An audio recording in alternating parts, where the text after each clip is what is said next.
મહાકુંભ 23-24 અંતર્ગત 3000 મીટર દોડની શરૂઆત થવાની છે અને ધાવકો મેદાન લગાવવા માટે આતુર છે। થોડીક ક્ષણોમાં જ સ્ટાર્ટઅપ આપવામાં આવશે। તમે નિહાળી શકશો આ ટાવર ગ્રાઉન્ડ ખાતે યોજાઈ છે આ સ્પર્ધા અને ખેલ મહાકુંભમાં ઉત્સાહ અને ઉમંગ સાથે લોકોએ ભાગ પણ લીધો છે। તો થોડીક ક્ષણોમાં સ્ટાર્ટઅપ આપે છે। लहरों से हार कर नौका पार नहीं होती, कोशिश करने वालों की कभी हार नहीं होती है मेरे दोस्त। नन्ही चींटी जब दाना लेकर चढ़ती है तब चढ़ती दीवारों पर 100 बार फिसलती है। चढ़कर गिरना, गिरकर उठना, आखिरकार उसकी मेहनत बेकार नहीं जाती है। कोशिश करने वालों की कभी हार नहीं होती है।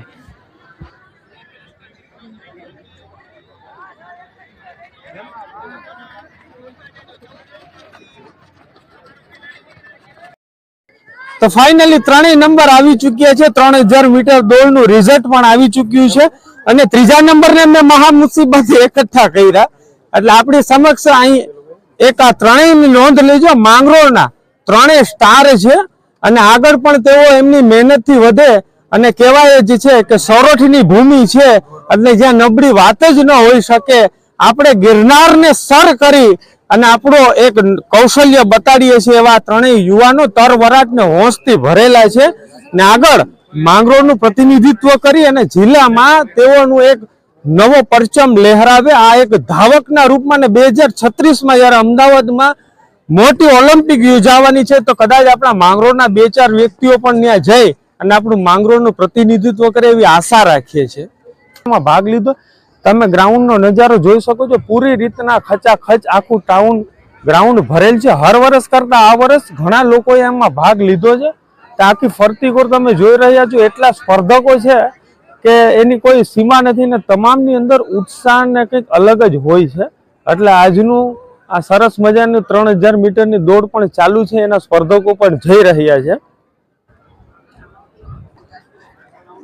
અને આ અમારા ભાવેશભાઈ છે હંમેશા રમત માટે ઉત્સુક હોય, રમાડવા માટે અને પોતાનું જીવન પણ સંઘર્ષથી ભરેલું હોય છે છતાં પણ આ વસ્તુની અંદર હંમેશા આગળ હોય જ છે। તો આપણે એમને પણ આ વખતેના બે શબ્દ પૂછીએ કે કેવો માહોલ છે ગ્રાઉન્ડમાં, જો કે દેખાય જ છે। તો ભાવેશભાઈ આ વખતે ઉત્સાહ કેવો છે? આ વખતે ખેલ મહાકુંભમાં જબરદસ્ત છોકરાઓમાં ઉત્સાહ છે અને બધી સ્કૂલોએ વ્યવસ્થિત રીતે ભાગ લીધેલો છે। બધાનો સાથ સહકાર બહુ સરસ છે અને બહુ મસ્ત આયોજન છે।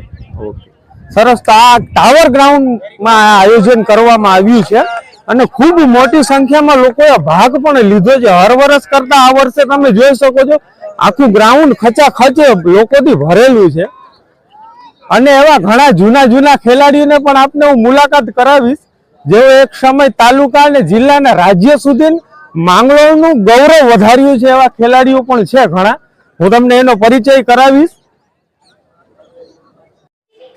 અહીં લોકો પોતાના જીવનની દોડ લગાવવા માટે તૈયાર હોય છે અને કહેવાય છે કે સ્પોર્ટ એક એવું માધ્યમ છે કે જે શરીરની ક્ષમતાનું એક માપદંડ હોય।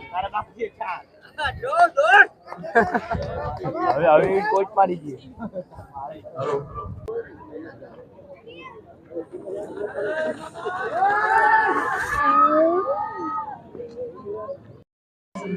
નમસ્કાર મિત્રો, આજે એક એવા વ્યક્તિને મેળાવો છે તમને કે જે હિંમતથી ભરપૂર ભરેલો છે, હારને સ્વીકારી અને જીતના શિખર સુધી પહોંચે છે અને છેલ્લા 3 વર્ષથી ગિરનારને સર કરવા માટે દોટ મૂકે છે। આ જુનાગઢનો ધાવક છે જે આજે માંગરોળ મુકામે પણ એમને ખેલ મહાકુંભમાં ભાગ લીધો છે। તો એમની પાસે એમનું મંતવ્ય જાણીએ કે ખેલાડીના જીવનમાં કેટલો આત્મવિશ્વાસથી ભરેલો હોય ત્યારે જીતના શિખર સુધી પહોંચી શકાય। જીતે એ જ વ્યક્તિ કે જ્યાં સુધી અંદરથી ભાંગી ન પડે સાહેબ, એ જ વ્યક્તિ નંબર સુધી પહોંચી શકે છે। એમના માટે મહેનત કરવી પડે છે। તો આપણે જાણીએ ધ્રુવભાઈ વિશે। તો ધ્રુવભાઈ, આમાં આપનો થોડો ઘણો સંદેશ દો યુવાનોને કે ખરેખર કેવું જીવન હોવું જોઈએ?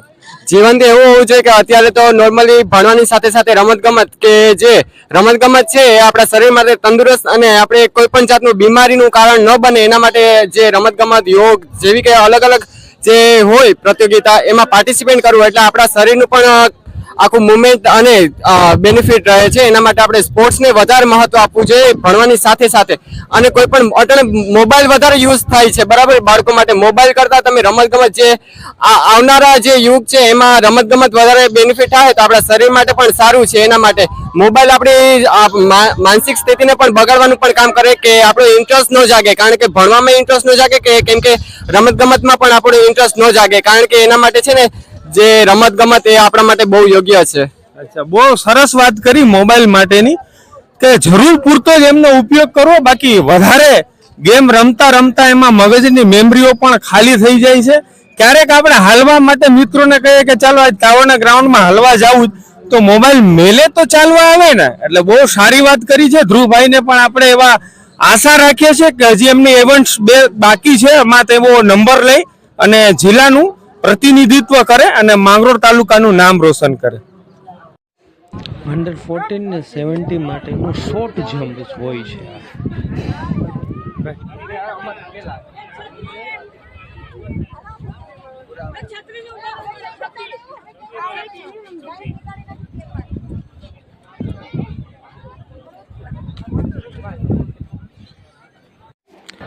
આપ જે નિહાળી શકો છો તે ગેમ ગોળા ફેંક તરીકે ઓળખાય છે. તેમાં આપનો થ્રો બેસ્ટ 3 થ્રો કરવામાં આવે છે અને બેસ્ટ થ્રો હોય એમાં આપનો નંબર આવે છે. જે ગોળો 3 કિલોનો હોય છે, મોટા હોય તો 4 થી 5 કિલોનો ગોળો હોય છે. આમાં પણ ખૂબ મજા આવે છે. હવે આપ નિહાળો છો તે લાંબી કૂદ તરીકે ઓળખાય છે. તેમાં પણ ફૂટ ઉપર જમ્પ લગાવવાનો હોય છે.